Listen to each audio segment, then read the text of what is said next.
Hello, it's Tom Donald from the London Contemporary School of Piano. Today we're going to do a Can You Feel the Love Tonight chord walkthrough.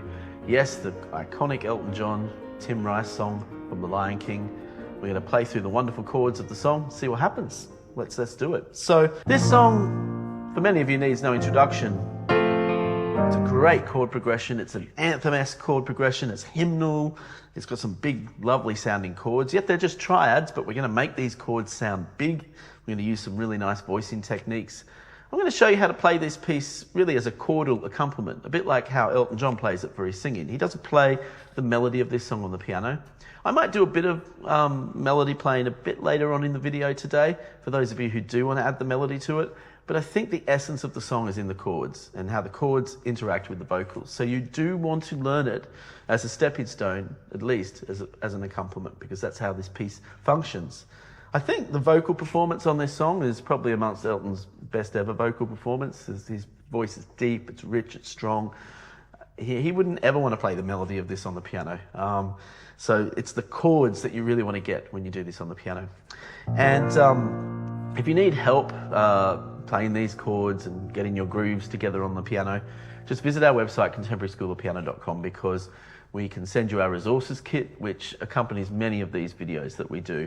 Has many great chord progressions that you can practice and yeah, just to help bring your piano playing to life. So here we go. Can You Feel the Love Tonight? Let's start with the introduction. Now this piece is in the key of B flat major. And so if we just do a really simple walkthrough of the introduction, we get this. I'm just going to play it in a really simple way.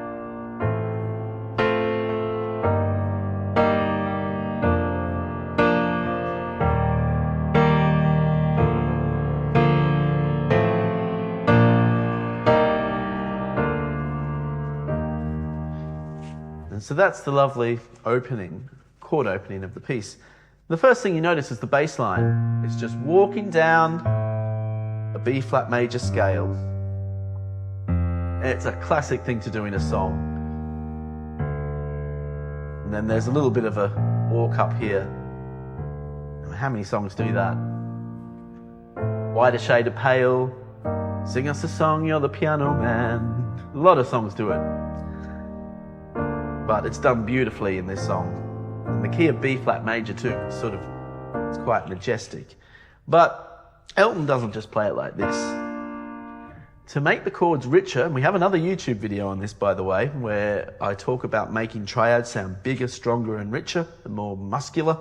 That's where we double notes in the triad. Like this, or like this. You can do it with inversions. And we don't get too high up on the piano. We're not going to play it like this. You never hear Elton John play his chords up here, unless it's a really delicate moment in a song. But if you want it to cut through, you've got to be down in the bass. Around about the middle C, even an octave below the middle C area is totally fine. So I'm now going to play these triads at the beginning of the piece with 4 notes, just to demonstrate this effect. I'll be using inversions as well. Many of you who are not less familiar with your inversions, you'll need to practice this slowly, or you'll need to just use more root chords. That's fine, you just got to get used to it. So here we go.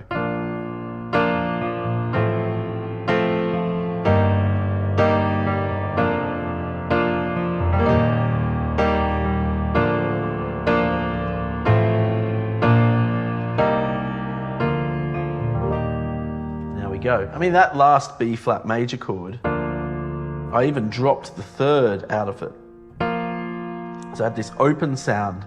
And the reason why I dropped the third out of it is because the third is in the bass. It's a B flat major / D. Now I can double the third, but doubling the third is a slightly more sensitive topic. In fact, in classical training and classical rules, we try and avoid over doubling the third, because the third is already quite a strong sounding interval, particularly the major third. In fact, especially the major third. So I can't have it. It's actually fine to have it. That doesn't bother me, but that is perhaps slightly more classically correct. It's what we call better voice leading practice. So there's a little exception you can consider if you're a bit more theory driven, or you're looking to just play around with the sounds that you're getting. Just dropping the third out of a voicing like this and having it in the bass. Okay, so, and of course that doesn't apply to octaves, so you can double the third with octaves, because octaves on the piano sound strong. So it's all about context. So now the other thing that happens in the introduction of this song, there's a melody that is interwoven with the chords. So now I'm going to add that melody to the chords, and it will be the introduction that you're familiar with. Now I think the melody goes like this.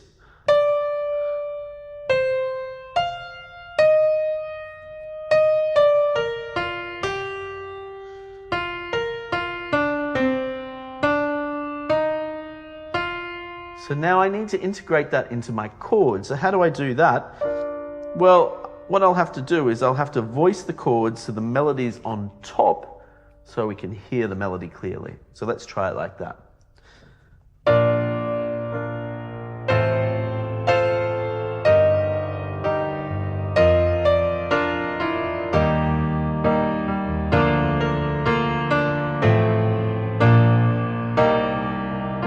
Heard me slip there. I'll tell you why I slipped. I was thinking, oh, is this too high? Maybe I need to take it down an octave.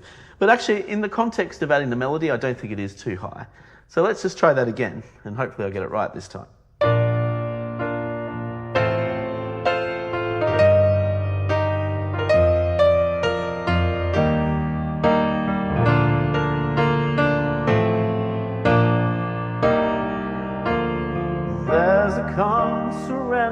So we're on the verse.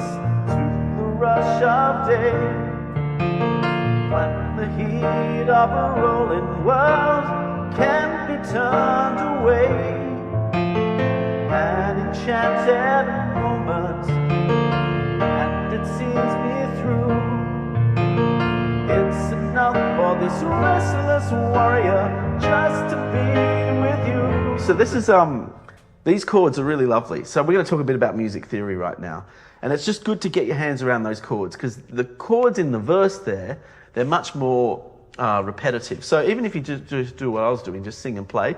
By the way, there's only one way to learn how to sing and play. Singing and playing at the same time, it can be difficult, but it's just do it. Just play the chords and try and sing with yourself.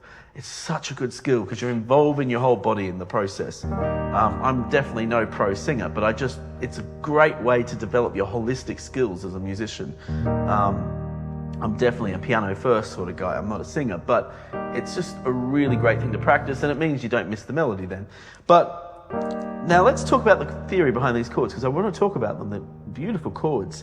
This verse, now a lot of songs start on chord 1. Now the introduction of the song starts on chord 1, but the verse is actually starting on chord 4. And chord 4 has just got that nice warm sound to it. There's a calm surrender. Then it bounces back to chord 1, but with the 3 in the bass.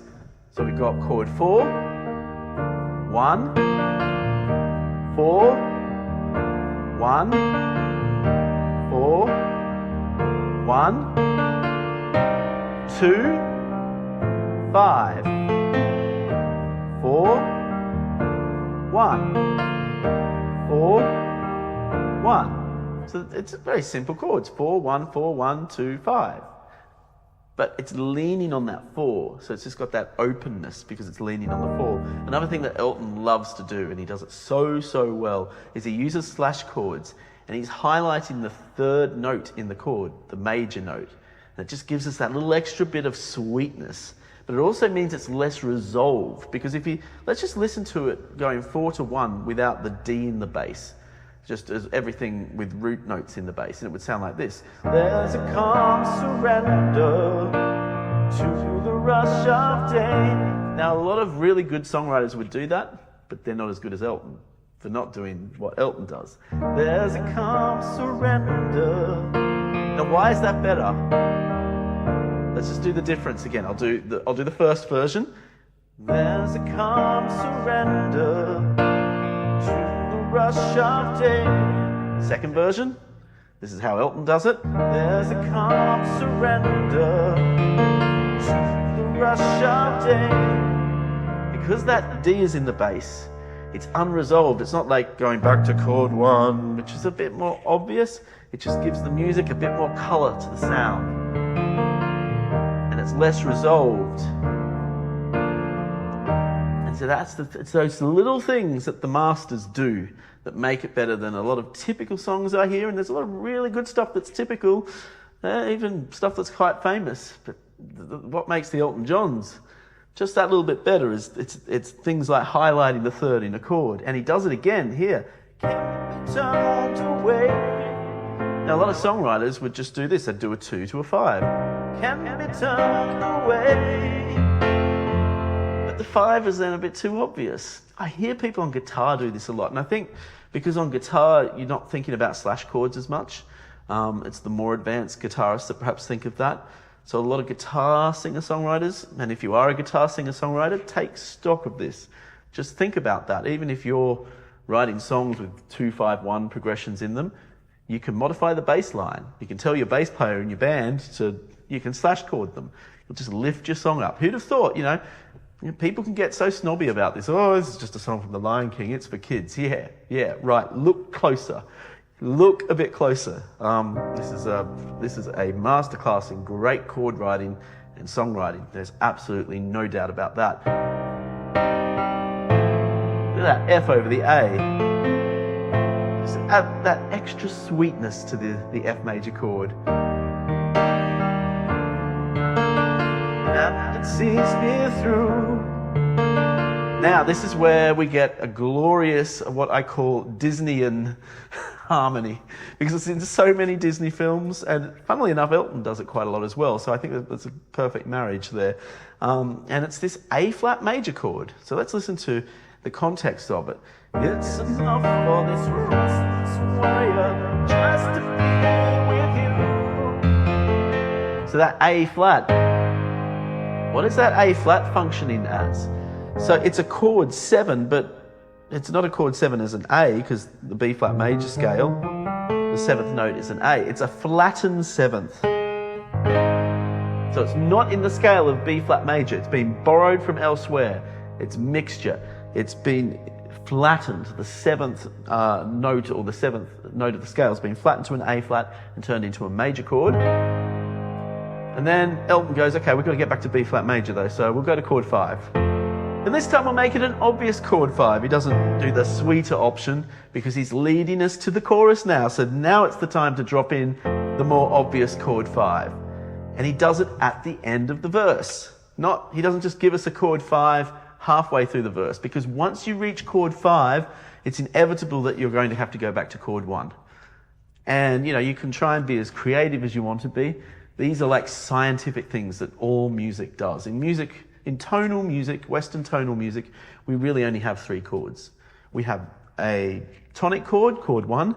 We have chords that function as dominant preparation chords that are going to get us eventually to the dominant, and we have chord 5. And it's just a dance between those 3 types of chords, 3 categorizations of chords. So when you have the chord 5 being just dropped casually in the middle of a verse, it's a little bit like, it just sounds like it's got to go back to the beginning. It's a little predictable. But by Elton John, by putting it in an inversion, by having that slash chord, F over A, in the middle of the verse, means it's not time to go to the chorus yet. And we go back to this. And it's going to be different now, because we're heading to the chorus. And here's the chorus. Love tonight.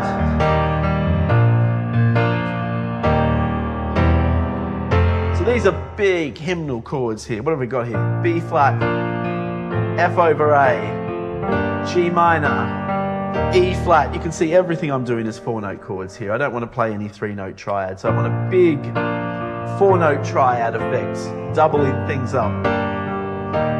Now what happens here? We got B flat, E flat, C over E, then F major.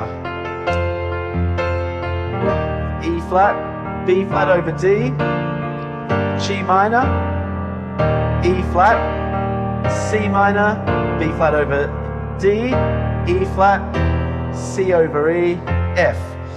And that C over E, which is used twice in the chorus, is what we call a secondary dominant chord. It's the chord that leads us to chord 5. So it's basically chord 5 from the key of F major. So it's chord 5 of 5. If that doesn't make any sense to you, don't worry about it. It's just a bit of decoration. It's a very classical one as well. It's a very classical secondary dominant chord. So it's, it's bricks and mortar classical writing, and it gives it that hymnal effect. And then the second time to resolve it, because this is unresolved, we're on the 5, so that we repeat it all over again. Love tonight, and how it's laid to rest.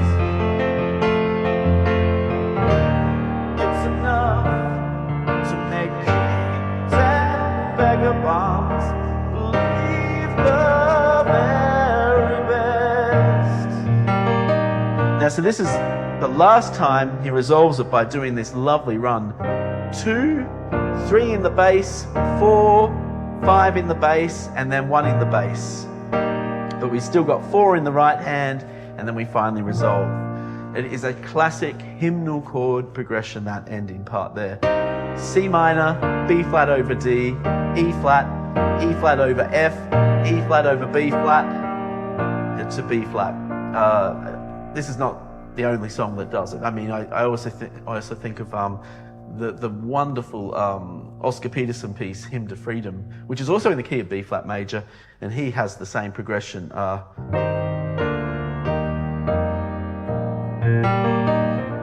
in that piece as well. So that's just a good one to learn and transpose into other keys.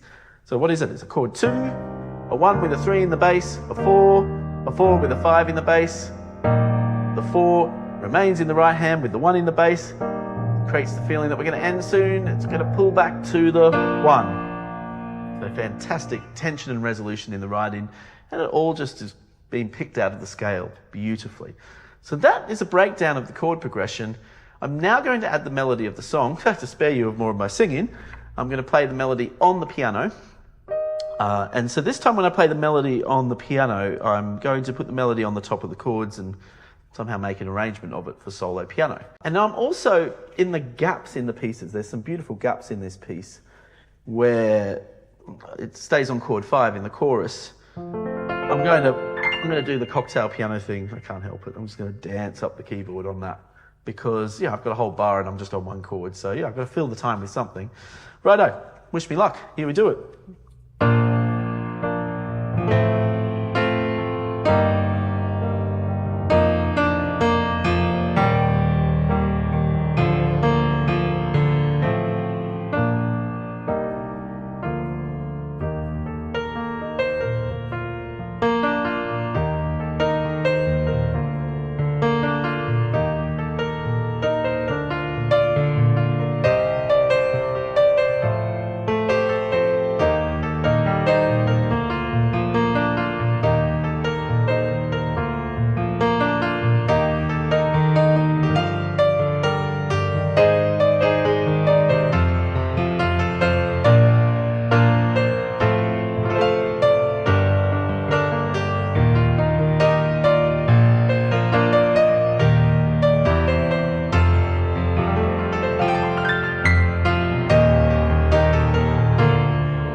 And there's the version for solo piano. It was never written as a solo piano piece. So you have to adapt it and try those extra things when you are doing it as a solo piano piece.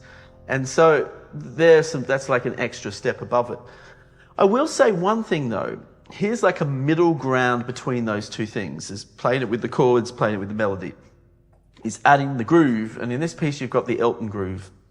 And there's so many great Elton grooves out there. Actually, he does a lot of different patterns, quite typically in his piano music.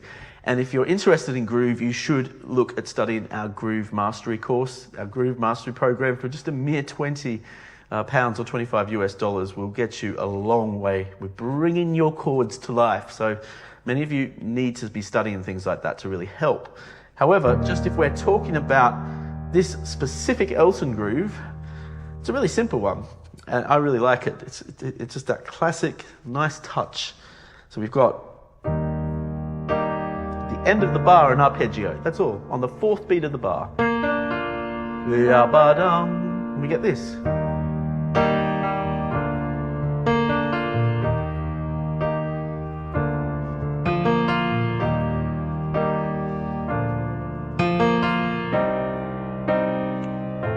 Just a 3-note little figuration at the end of the bar. Do-do-dum, do-do-dum. But the way Elton plays it, it's quite majestic, and it's played with real intent. That's so important in piano playing, is that word in music, intent. I'm going to play it without intent, and you'll hear what I mean. I'm going to play that arpeggio transactionally, like it's just a musical transaction, and I'm trying to get it correct, which unfortunately is the way so many people have learnt to play piano. So I'm going to play transactionally, and you'll hear what I mean.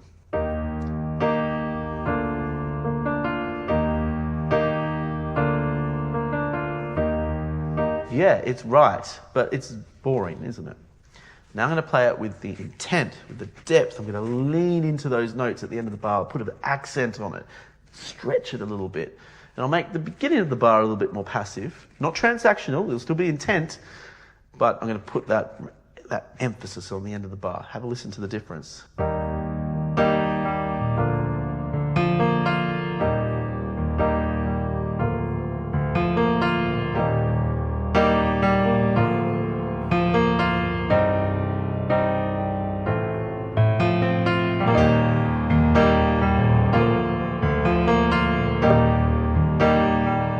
going to hear how that makes a difference. Bring that intent into all of the things you play. If that's the one thing you get out of today, I mean, if you're not the biggest fan of this song, whatever, but bring intent into your playing. In fact, if you bring intent into your playing, you will hear music differently. You'll start to like the things you don't like to practice.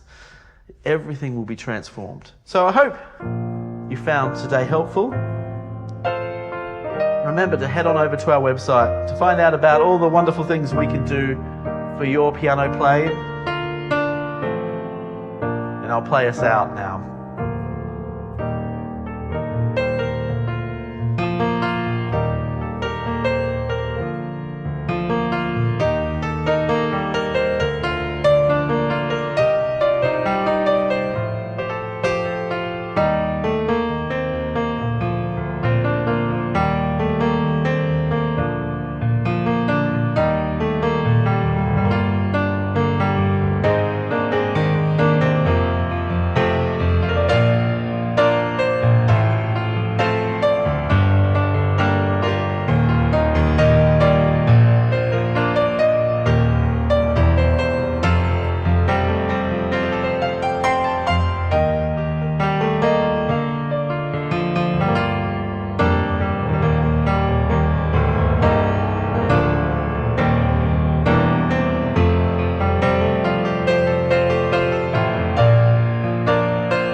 See you soon.